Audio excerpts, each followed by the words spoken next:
আপনার যেমন আবেগ আছে, আপনার ওয়াইফেরও তেমন আবেগ আছে। আপনার আবেগের যেমন মূল্যায়ন আছে, আপনার ওয়াইফেরও আবেগের মূল্যায়ন থাকা উচিত। আপনার যেমন চাওয়া পাওয়া আছে, আপনার ওয়াইফেরও তেমন কিছু চাওয়া পাওয়া আছে। আপনার চাওয়া পাওয়ার যদি মূল্য থেকে থাকে, তবে আপনার ওয়াইফেরও চাওয়া পাওয়ার মূল্য থাকা উচিত। আপনার যেমন কষ্টে থাকলে, অসুস্থ হলে কাউকে প্রয়োজন হয়, খারাপ সময় কাউকে প্রয়োজন হয়, আপনার ওয়াইফেরও কিন্তু তেমন আপনাকে প্রয়োজন হয়।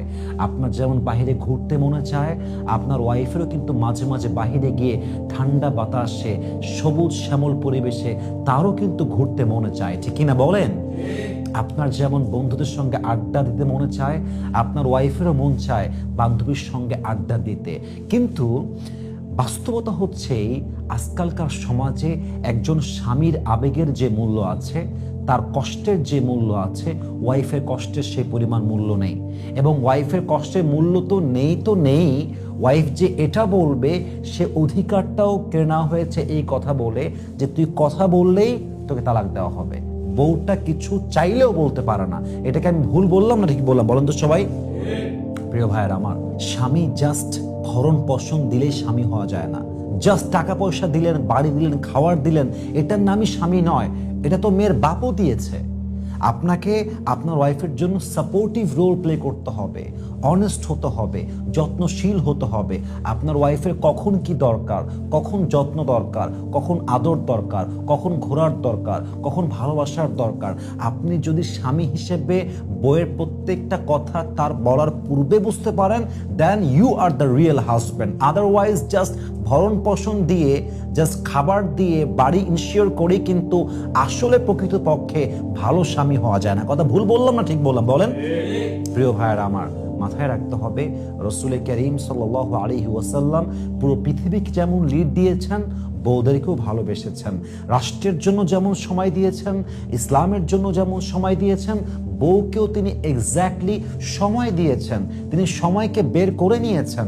আমাদের মূল সমস্যা হচ্ছে, এটা পুরুষদের একটা সিক্রেট বলতেছি, এটা পুরুষরা আমাকে গালি দিবে এটা আমরা জানি এবং এটা আমি বুঝি। ব্যাপারটা হচ্ছে, আমরা পুরুষরা বউদেরকে যেই পরিমাণ কাজ বোঝাই যে এত কাজ আমরা করি, সত্যিকার অর্থে এরকম কাজ পৃথিবীতে নাই।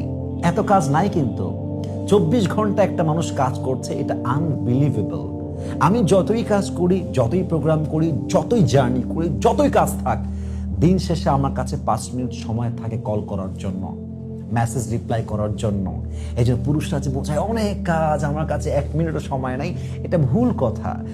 মূলত কথা হচ্ছে, আপনার জন্য তার হৃদয় ওই পরিমাণ শ্রদ্ধাবোধটা নেই, ওই পরিমাণ যত্নটা নেই, ওই পরিমাণ ভালোবাসার লেভেল নেই। আরে বেটা, আমি যদি আমার বউকে ভালোবাসি, আমার কাজের আগে আমার ওয়াইফকে 1 মিনিট রিপ্লাই দিব, আমি যদি এতটুকুই না করতে পারি, তবে তোমার ভালোবাসার দাবিটাই মিথ্যা হয়ে যাবে, ঠিক কিনা বলেন? আমি জানি এই কথা অনেকের গায়ে লাগতে পারে, বাট আমি সত্য কথা বললাম প্রিয় ভাইয়েরা। এজন্য ভরণ পোষণ দিলেই কিন্তু আসলে স্বামী হওয়া যায় না।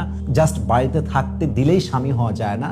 জাস্ট 3 বেলা খাবারটা ইনশিওর করলেই ভালো স্বামী হওয়া যায় না। ভালো স্বামী হওয়ার জন্য ওয়াইফের জন্য সাপোর্টিভ হতে হয়, অনেস্ট হতে হয়, লয়াল হতে হয়, কেয়ারিং হতে হয়। এবং একটা স্বামী এই সব কিছু তখনই হতে পারবে যখন তার বউটা চরিত্রমান, অনেস্ট, লয়াল, যত্নশীল হবে। কথা ঠিক আছে কিনা বলেন? আজকালকার স্বামীর কাছে কুকুরের মূল্য আছে, বউয়ের মূল্য নাই। শুনতে খারাপ, বাট বাস্তব কথা। স্বামীর সামনে যদি বউ মরেও যায়, ওর স্বামী মনে চোখ দিয়ে দেখবেও না, এরকম একটা অবস্থা আর কি। সবার মূল্য আছে, বউয়ের মূল্য নাই, এক চুল পরিমাণ মূল্য নেই। এজন্য আল্লাহ তাআলা যদি আপনাকে অনেস্ট বউ দিয়ে থাকে, আসলেই চরিত্রবান, আপনার সাথে অনেস্ট লয়াল ছিল, মেহেরবানি করে একটা মুহূর্তের জন্য আপনার বউকে নেগলেক্ট করা যাবে না, অবহেলা করা যাবে না। আল্লাহ সবাইকে যেন পরিপূর্ণ বোঝার তৌফিক দান করে। পড়েন সবাই আমিন।